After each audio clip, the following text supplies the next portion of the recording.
Friends, welcome to ज्ञान medical classes changing the path of learning. मैं रमेश पांडे प्रस्तुत कर रहा हूँ यहाँ पर जीएनएम सेकेंड ईयर का चैप्टर 10। और यहाँ पर हम लोग देख रहे हैं चाइल्ड हेल्थ नर्सिंग।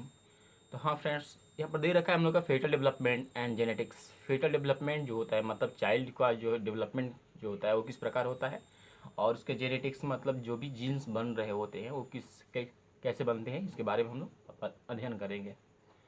तो चलो देर न करते हुए चालू करते हैं क्लास को।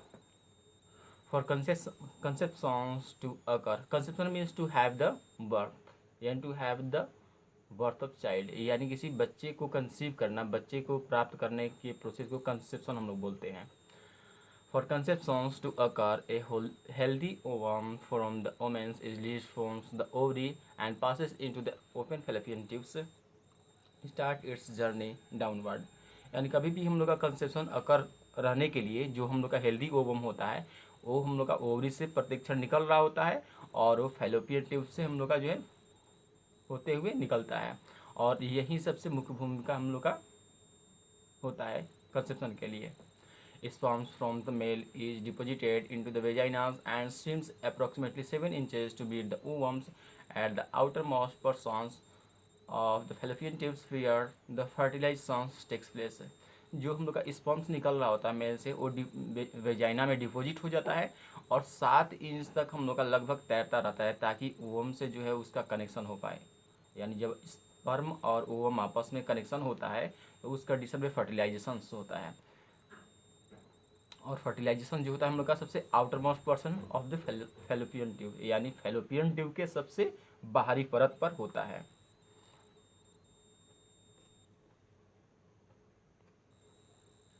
Nursing care for the childbearing family need to have the basic understandings of conceptions and prenatal development so that they can identify our variations and can initiate appropriate interventions should any problems occur।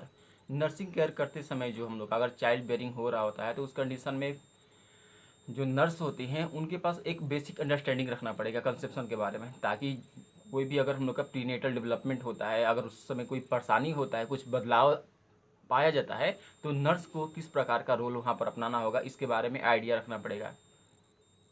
These chapters present an overview of the fetal development beginning with the conceptions and it also discusses hereditary influences।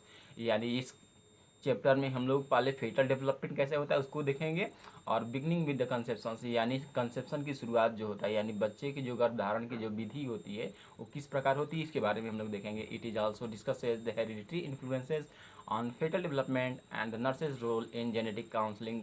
अब यहाँ पर ये ध्यान देना है कि जो हम लोग का फेटल डेवलपमेंट में जो हेरिडिटी होता है वो किस प्रकार प्रभावित करता है, क्योंकि कभी भी जो हेरिडिटी का मतलब one generation to second generation में जो हम लोग का जीन ट्रांसफ़र होता है उसकी वजह से जो हम लोग का फेटल होता है उसका डेवलपमेंट होता है।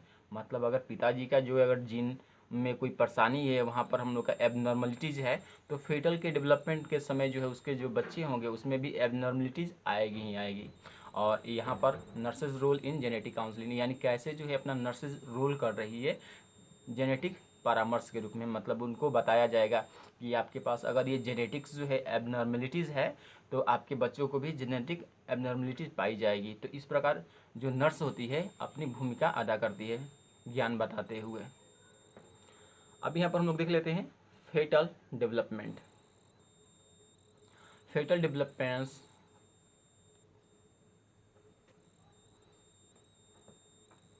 Fetal development during the pregnancy is measured in the number of weeks after the fertilization। जो fetal development होता है प्रेगनेंसी के दौरान तो ये हम लोग का एक सप्ताहों के रूप में मापा जाता है यानी माना जाता है। और इसका जो हम लोग का बताया गया टोटल जो ड्यूरेशंस होता है प्रेगनेंसी के लिए, the durations of the pregnancy is about 40 weeks from the time of the fertilization. यानी फर्टिलाइजेशन जब हो जाता है तो उसके बाद 40 सप्ताह लेता है ये बर्थिंग के लिए। This equates to the 9 calendars month are approximately 266 days to 280 days calendar days.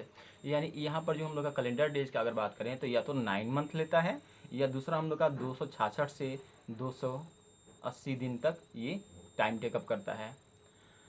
The 3 stages of fetal development during the pregnancy are, यानी यहाँ पर हम लोग का जो है फेटल डेवलपमेंट के समय 3 स्टेज पाया जाता है। पहला हो जाएगा हम लोग का प्रिम्ब्रायोनिक स्टेज। अब इसके बारे में हम लोग अध्ययन कर लेते हैं, प्रिम्ब्रायोनिक स्टेज होता क्या है आखिर।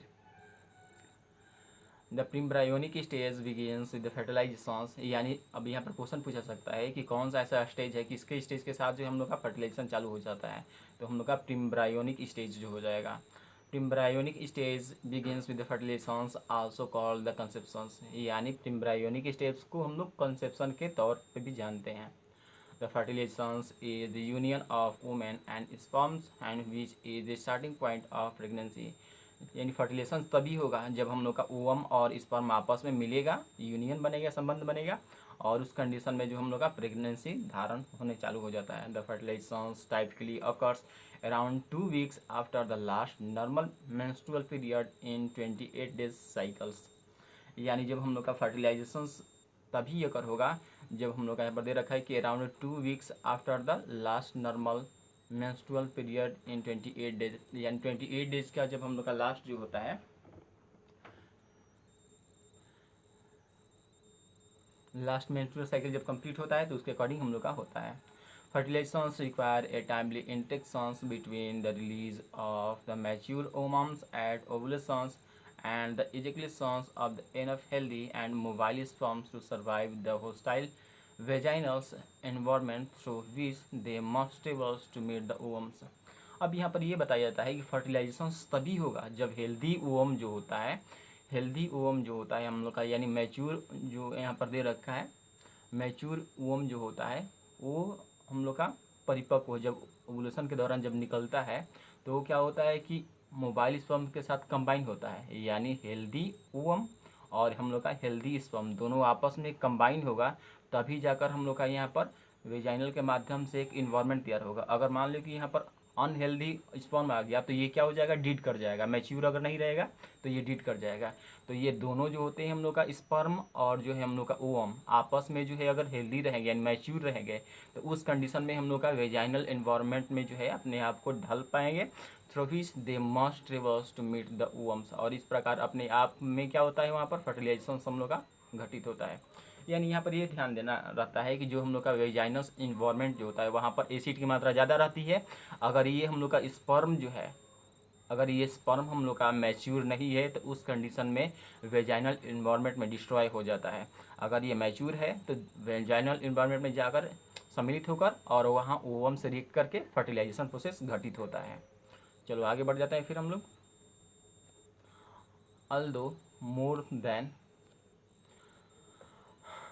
although more than 200 million sperms per millimeter are contained in the ejaculated semen and only one is able to enter the wombs to fertile it, यानी यहाँ पर ये बताया जाता है कि जब कभी भी हम लोग का कह रहे कि although more than 200 million sperms पर मिलीलीटर, यानी 1 मिलीलीटर में कम से कम 200 मिलियन जो होता है हम लोग का स्पर्म निकल जाता है, लेकिन उनमें से कोई एक ऐसा सीमेन होता है, मतलब एक ऐसा फर्टाइल स्पर्म जो होता है वही केवल ओवम में इंटर कर पाता है और उसको फर्टिलाइज कर पाता है, मतलब अगर इंटर करेगा तभी फर्टिलाइजेशन होगा।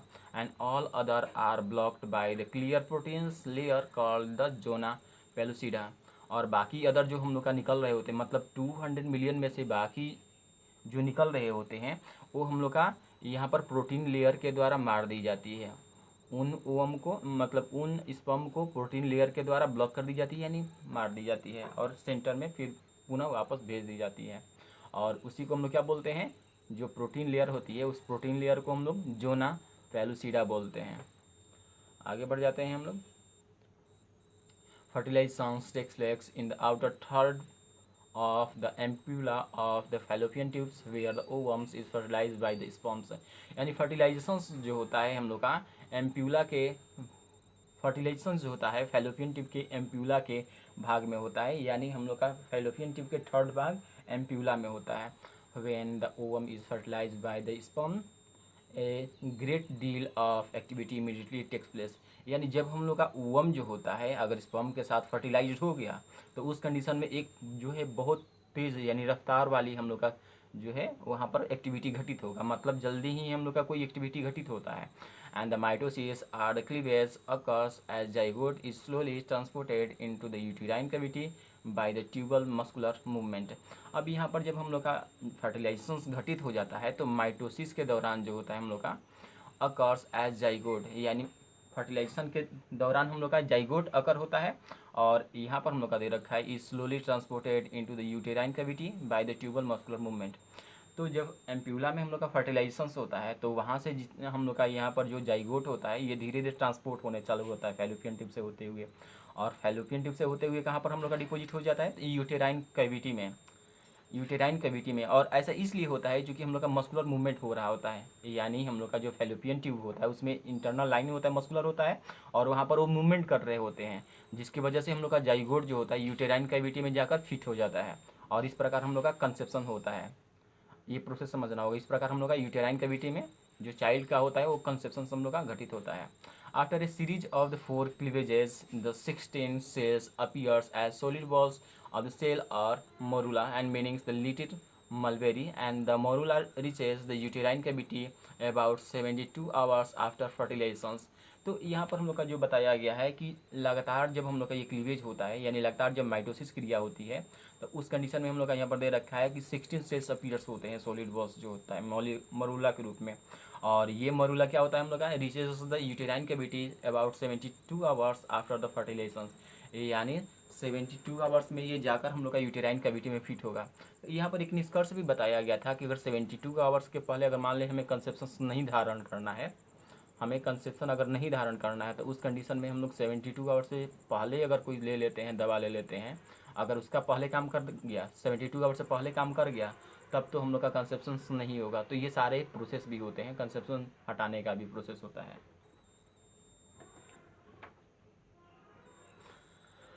तो हम लोग का फिर एक बार समझ लेते हैं कि लगातार हम लोग का जो सेल्स होते हैं, सेल्स क्या होते हैं माइटोसिस के दौरान हम लोग का डिवीजन होता है, डिवीजन के दौरान ये सेल्स जो होते हैं 72 आवर के बाद जो फर्टिलाइजेशन जब घटित हो जाता है, फर्टिलाइजेशन घटित के होने के बाद 72 आवर के बाद ये यूटेराइन कैविटी में जाकर पहुंच जाते हैं, यानी फिट हो जाते हैं यूटेराइन कैविटी में। 72 घंटा लगता है एम्प्यूला से, यहाँ पर जैसे कि बताया गया एम्प्यूला से जब यूटेराइन कैविटी में जाया जाएगा फर्टिलाइजेशन के बाद तो 72 आवर्स ये टाइम टेकअप करेगा पहुँचने में। तो आगे हम लोग बढ़ जाते हैं फिर। With the additional cell divisions, the morulus divides into the specialized cells and that will the later forms fetal structures। यानी जो हम लोग का लगातार ये डिवीजन चल रहा होता है तो इसके अकॉर्डिंग क्या होता है कि जो हम लोग का फीटल होता है, फीटल के शरीर की जितनी भी बनावट होती हैं ये डिवीजन के तौर पर ही होती है। शरीर का सेल अगर जो है डिवाइड होता रहेगा तो हम लोग का शरीर का स्ट्रक्चर तैयार होता रहेगा और इस प्रकार उन लोग का जो फीटल का स्ट्रक्चर होता है वो हम लोग का धीरे धीरे तैयार हो रहा होता है। With in the morula of centre fluid field space appears. जो मोरूला होता है उसके अंदर हम लोग का क्या होता है फ्लूइड फील्ड जो होता है स्पेस हम लोग का मौजूद होता है, transforming it into the hollow balls of cells and called the blastocyst. अब यहाँ पर जो हम लोग का मोरूला के अंदर फ्लूइड फील्ड जो होता है उसके अंदर जो है एक हॉलो मतलब यहाँ पर खाली जगह तैयार हो रहा होता है और उसी को हम लोग क्या बोलते हैं सेल के हॉलो बॉल को ही हम लोग ब्लास्टोसिस्ट बोलते हैं। The inner surface of blastocyst will form the embryo and amnion। तो यहाँ पर हम लोग का ब्लास्टोसिस्ट का दो सरफेस हो गया, पहला तो हो जाएगा हम लोग का एक इनर सरफेस और दूसरा हो जाएगा आउटर सरफेस। इनर सरफेस और आउटर सरफेस होता है। तो यहाँ पर इनर सरफेस में जो है हम लोग का एम्ब्रायो और एमनियन रहता है, प्रेजेंट रहता है। The outer layer of cell surroundings the blastocyst cavity is called the trophoblast. यानी जो आउटर सेल्स होता है हम लोग का ब्लास्टोसिस्ट का जो इसको घेर रहा होता है उसे हम लोग ट्रोफोब्लास्ट बोलते हैं। जो ब्लास्टोसिस्ट को घेर रहा होता है उसे हम लोग ट्रोफोब्लास्ट बोलते हैं। यहाँ पर दे रखा है eventually the trophoblast develops into the one of the embryonic membrane. यानी ये भी हम लोग का मेम्ब्रेन के तरफ पर हम लोग का रहता है and the Koreans and helps two forms the placenta. जो हम लोग का ट्रोफोब्लास्ट होता है ये प्लेसेंटा की तरह काम करेगा। यानी अब यहाँ पर क्वेश्चन बन गया कि वह कौन सा ऐसा मेम्ब्रेन है जो लेयर है जो हम लोग का यहाँ पर प्लेसेंटा की तरह काम करेगा। तो यहाँ पर हम लोग का निष्कर्ष निकल गया जो है कि ट्रोफोब्लास्ट जो है ये प्लेसेंटा की तरह काम करेगा और ये एक एम्ब्रायनिक मेम्ब्रेन है। At these times, the developing blastocysts need more food and the oxygen to keep growing। यानी शुरुआत में जो होता है हम लोग का ब्लास्टोसिस्ट का, चूँकि बच्चे का अगर कंसेप्शन वहाँ पर हो रहा होता है तो बच्चे के शरीर में इंक्रीजमेंट होता है, और इंक्रीजमेंट के तौर पर उस कंडीशन में जो ब्लास्टोसिस्ट होता है उसे ज़्यादा भोजन की आवश्यकता पड़ती है, ज़्यादा भोजन की आवश्यकता पड़ती है और ऑक्सीजन की भी आवश्यकता पड़ती है ग्रोइंग होने के कंडीशन में। The trophoblast attaches itself to the surface of the endometrium for further nourishment. जो ट्रोफोब्लास्ट होता है वो बच्चे के साथ जुड़ा हुआ रहता है, और वहीं जो है ट्रोफोब्लास्ट आगे जाकर माँ के एंडोमेट्रियम से कनेक्टेड रहता है। जो ट्रोफोब्लास्ट होता है, एक प्रकार से जो ट्रोफोब्लास्ट होता है उसमें हम लोग का समझ लीजिए कि ये आगे जाकर एंडोमेट्रियम से जुड़ा रहता है, ताकि बच्चे का सही हम लोग का नॉरिशमेंट होता रहे, उन्हें कोई परेशानी न हो। Normally implantation occurs in the upper uterus यानी फंडस। कभी भी हम लोग का जो इम्प्लांटेशन होगा, जहाँ पर हम लोग का बच्चे को ज़्यादा मात्रा में न्यूट्रिएंट प्राप्त होगा, वो कहाँ पर होता है हम लोग का, तो अपर यूटेरस यानी फंडस में ज़्यादा हम लोग का वहाँ पर मिलता है। Where the rich blood supply is availables, यानी फंडस जो होता है यानी यूटेरस का जो फंडस भाग होता है वहाँ पर हम लोग का ज़्यादा मात्रा में ब्लड की सप्लाई होता है, इसलिए वहीं पर हम लोग का बच्चे का इम्प्लांटेशन होता है।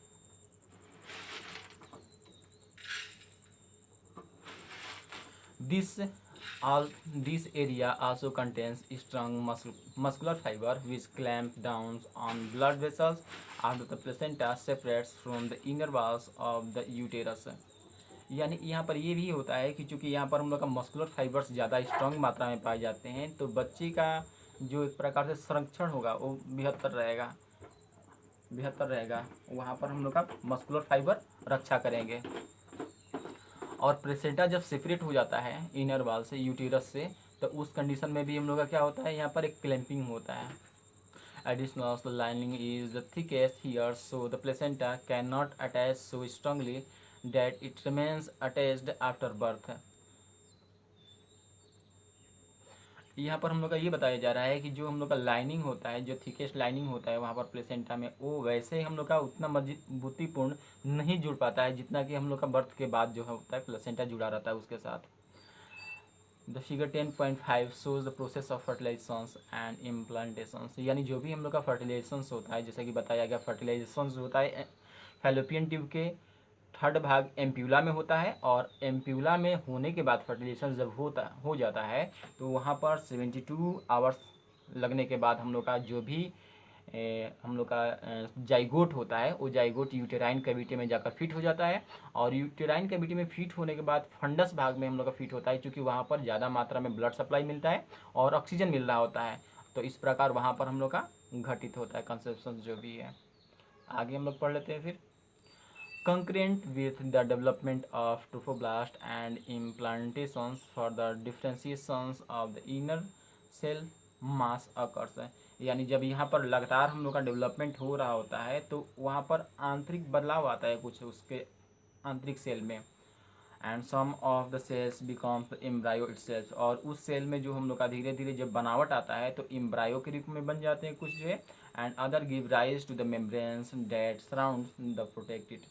और कुछ जो है वहाँ पर उसके सराउंड के रूप में, जैसा कि हम लोग देखते हैं कि जब बच्चे बाहर आते हैं, गर्भ से बाहर आते हैं, तो उनके ऊपर एक झिल्ली लाइक नुमा स्ट्रक्चर पाया जाता है।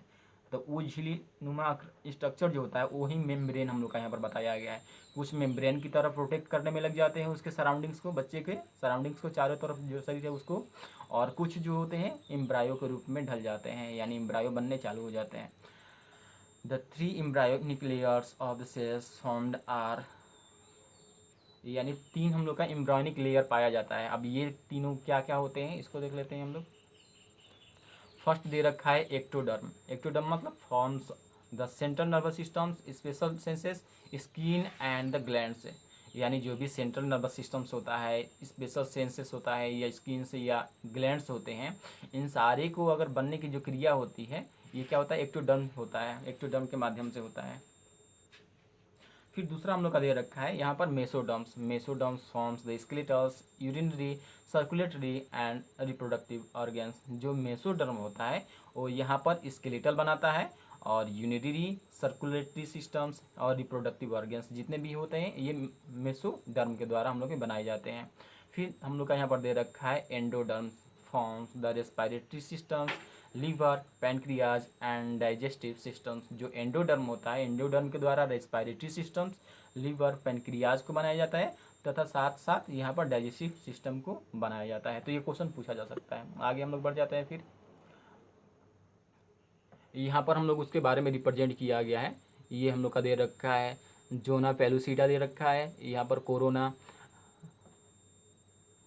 रेडिएटा दे रखा है, यहाँ पर हम लोग का ओम बताया गया। ये पूरा हम लोग का सिचुएट हो रहा है। ये फर्टिलाइजेशंस हो गया, फर्टिलाइजेशन टेक प्लेस हो रहा है। 36 आवर्स हम लोग का यहाँ पर लिया जा रहा है। 2 से 6 स्टेज दे रखा है पूरा का पूरा हम लोग का। यहाँ पर मोरूला, यह हम लोग का रिप्रेजेंट किया गया, मोरूला है। यहाँ पर ब्लास्टोसिस्ट की जो क्रिया हो रही है, ब्लास्टोसिस्ट की हम लोग का क्रिया बताया गया है। फिर ऐसे ही हम लोग का यहाँ पर दे रखा है, इनर चेस्ट मास दे रखा है।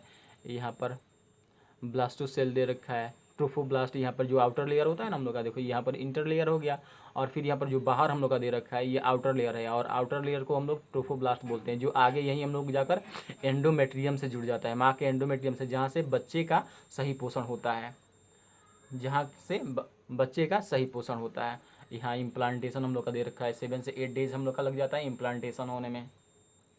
ये ओवरी हो गया। फिर हम लोग का मैच्योरिंग फॉलिकल्स दे रखा है। ये मैच्योरिंग फॉलिकल्स का इसका निष्कर्ष ये बताया जा रहा है कि जो मैच्योर फॉलिकल्स रहेंगे उसके माध्यम से ही हम लोग का बच्चे की जो है सही उत्पत्ति होगी, अगर मैच्योर फॉलिकल्स रहेंगे तो। अदरवाइज अगर ये मैच्योर नहीं रहेंगे तो जो ही वेजाइनल में जाएंगे, वेजाइनल इन्वायरमेंट में जाएंगे, तो उस कंडीशन में वो डिस्ट्रॉय हो जाएंगे, क्योंकि उसमें एसिड ज़्यादा मात्रा में पाया जाता है। अगर वही मैच्योर होते हैं तो उस इन्वायरमेंट को पार करते हुए जाकर वोम से टच हो जाएंगे और फर्टिलाइजेशंस होता है वहाँ पर, उसी कंडीशन में हम लोग का फर्टिलाइजेशंस होता है। तो हाँ, यही सारे हम लोग को दे रखा है। यहाँ पर फिर दे रखा है हम लोग का कॉर्पस ल्यूटियम दे रखा है। ये कॉर्पस ल्यूटियम हो गया। कॉर्पस हम लोग का यहाँ एबिकन्स दे रखा है, अल्बिकन्स दे रखा है, फैलोपियन ट्यूब्स हो गया, ओवम हो गया हम लोग का, ये स्पर्म्स हो गया।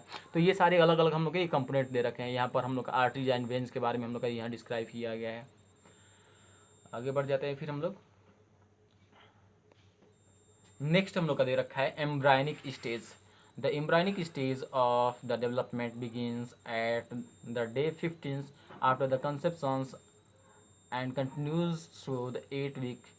तो इसके पहले वाले में हम लोग जो देखे थे वो हम लोग का चला था प्रीम्ब्रायोनिक स्टेज, और प्रीम्ब्रायोनिक स्टेज जो हम लोग का चला था वो हम लोग का 2 वीक तक चलता है, यानी 2 वीक 15 डेज से हम लोग का चलता है। 2 वीक तक चलता है एम्ब्रायोनिक स्टेज। और यहाँ पर जब हम लोग देखेंगे तो ये हम लोग का चलता है 2 वीक के जब एंड हो जाता है, तो 2 वीक का एंड, और यहाँ पर 3 वीक हम लोग का बताया जा रहा है, सॉरी 8 वीक तक हम लोग का बताया। The embryonic stage of the development begins eight days 15 after conception से, यानी कंसेप्शन के जो है हम लोग का 15 दिन जो है कंसेप्शन जब हो जाता है तो उसके अगले दिन चालू हो जाता है। यानी यहाँ पर 3 वीक से 8 वीक तक हम लोग का एम्ब्रायनिक स्टेज, और 1 वीक से 2 वीक तक जो होता है हम लोग का प्री एम्ब्रायनिक स्टेज जो हम लोग का चलता है वो होता है। फिर यहाँ पर हम लोग दे रखा है the basic structures of all major organs and the main external features are completed during this period. यानी हम लोग का यहाँ पर बताया जा रहा है कि 15 से लेकर जो हम लोग का 8 वीक तक जो भी हम लोग का टाइम बन रहा होता है, तो इसमें जो बच्चे के बेसिक स्ट्रक्चर्स होते हैं, ऑर्गेन्स होते हैं, और मेन एक्सटर्नल फीचर्स जो होते हैं वो कंप्लीट हो रहे होते हैं इसी दौरान। The embryonic membranes begins to form around the time of the implantations. The chorion consists of trophoblast cells and mesodermal lining. यानी यहाँ पर जो कोरियन होता है वो ट्रोफोब्लास्ट को कंटेन कर रहा होता है सेल को, एंड मेसोडर्म लाइनिंग को कंटेन कर रहा होता है। The omnium originate from the ectoderm's germ layers during the early stage of embryonic development, यानी एम्ब्रायोनिक डेवलपमेंट स्टेज के दौरान जो होता है हम लोग का यहाँ पर एमनियन जनरेट होता है। यानी एमनियन जो आगे हम लोग पढ़ेंगे ये फ्लूइड लाइक स्ट्रक्चर है, जो बच्चे को यहाँ पर ये निर्धारित करेगा कि अगर माँ के अंदर अगर एमनियन फ्लूइड ज़्यादा हो जाएगा तो वहाँ पर बच्चा सांस लेना मुश्किल हो जाएगा, बच्चों का सांस लेना मुश्किल हो जाएगा। और वहीं हम लोग कम रहता है, नॉर्मल मात्रा में रहता है, तो बच्चे का इन्वायरमेंट सही रहेगा, वहाँ पर सही रूप से जी पाएगा। तो यहाँ पर दे रखा है हम लोग का it is a thin protective membranes that contains the amnion fluid. यानी एमनियन क्या होता है हम लोग का, यहाँ पर आगे हम लोग देख रहे हैं कि एक प्रकार का जो है मेम्ब्रेन होता है जो एमनियन फ्लूइड को कंटेन कर रहा होता है। As the embryo grows the amnion expands until it touches the chorion. यानी हम लोग का जब एम्ब्रायो हम लोग का ग्रो कर रहा होता है तो उस कंडीशन में एमनियन जो होता है ये हमेशा क्या होता है, बढ़ रहा होता है, और तब तक बढ़ेगा जब तक ये कोरियन को टच न कर जाए। कोरियन को टच करते हैं ये एम्ब्रायो हम लोग का फिर धीरे धीरे चेंजिंग हो जाता है, जैसा कि आगे बताया जाएगा। This two fetal membranes form a fluid field amniotic sac और bag of the waters that protects the floating embryo. तो यहाँ पर हम लोग ये देखें कि जो हम लोग का एमनियोटिक फ्लूइड है ये एम्ब्रायो को क्या कर रहा होता है, रक्षा करता है। एक तो हम लोग का एमनियोटिक फ्लूइड हो गया, और दूसरा अभी पढ़े हम लोग कोरियन जो है, यानी कोरियन। ये दोनों लेयर जो होते हैं, ये दोनों लेयर बच्चे को एक प्रकार से फ्लूइड से रक्षा कर रहे होते हैं और उसको अंदर पलने दे रहे होते हैं।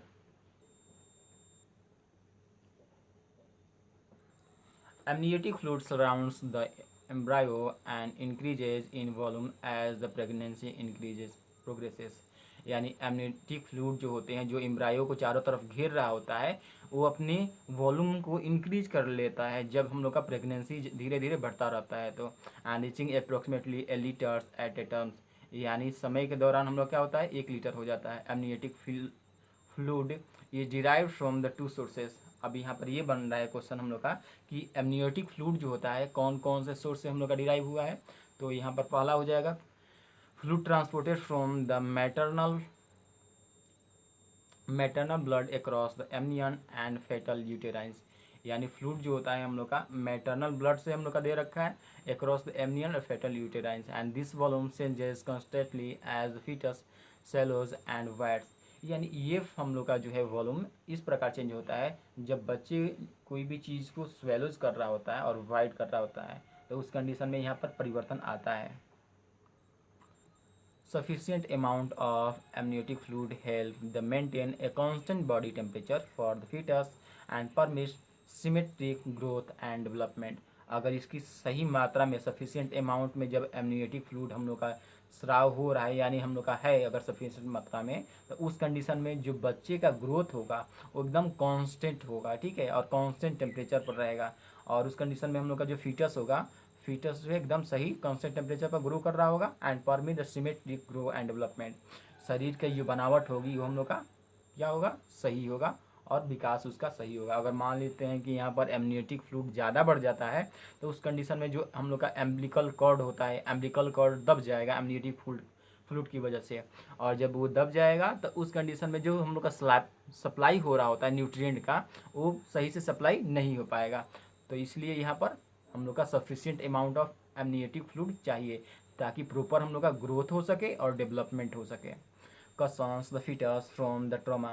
साथ में ये भी हम लोग देख रहे हैं कि जब सफिशिएंट अमाउंट में हम लोग का एमनियोटिक फ्लूइड रहेगा तो ये एक प्रकार से कशन मतलब तकिए प्रदान करता है, एक उसे जो है ना आरामदायक स्थिति प्रदान करता है फीटस को, ताकि ट्रॉमा से बचाया जा सके, बाहरी आघातों से उसे बचा सके। allow the umbilical cord to be relatively free from the compressions। अगर हम लोग का सफिशिएंट अमाउंट में रहेगा तो यहाँ पर जो हम लोग का umbilical cord होता है वो कंप्रेशन सही, मतलब ज़्यादा कंप्रेशन वहाँ पर नहीं होगा, नॉर्मल वे में हम लोग का रहेगा। अगर वहीं ज़्यादा फ्लूइड हो जाता है तो फ्लूइड की वजह से जो umbilical cord होगा वो दबने चालू हो जाएगा, जैसा कि अभी पहले बताया गया, तो उसकी वजह से ज़्यादा बच्चे पर हानि पड़ेगी। And promotes the movement to enhance the musculoskeletal development. जब हम लोग का ज़्यादा मात्रा में कंप्रेशन नहीं होगा, यानी हम लोग का नॉर्मल एमनियोटिक फ्लूइड अगर प्रेजेंट रहेगा, तो उस कंडीशन में वो क्या करेगा, promote the fetal movement to enhance the musculoskeletal development. अगर शरीर में ही ज़्यादा पानी हो जाएगा तो बच्चे को पैर पसारने के लिए, शरीर मूवमेंट करने के लिए तो जगह बचेगा ही नहीं। तो इसलिए अगर सफिशिएंट मात्रा में अगर हम लोग का रहता है तब बच्चा सही से मूव करेगा, और उस कंडीशन में हम लोग का उसके जो भी मस्कुलो जो होता है अंदर मसल से रिलेटेड या बोन से रिलेटेड जो भी डेवलपमेंट होता है वो सही से होगा। Amniotic fluid is composed of 98% water and 2% organic matter. यानी यहाँ पर हम लोग का जो एमनियोटिक फ्लूइड होता है 98% वाटर को कंटेन कर रहा होता है, जिसमें 2% क्या होते हैं हम लोग के ऑर्गेनिक मैटर होते हैं। It is slightly alkaline and contains albumins, urea, uric acid, creatinines, bilirubins, lecithins and sphingomyelins, epithelial cells, vernix and the fair hair called the lanugo. यानी जो भी हम लोग यहाँ पर बताया गया ये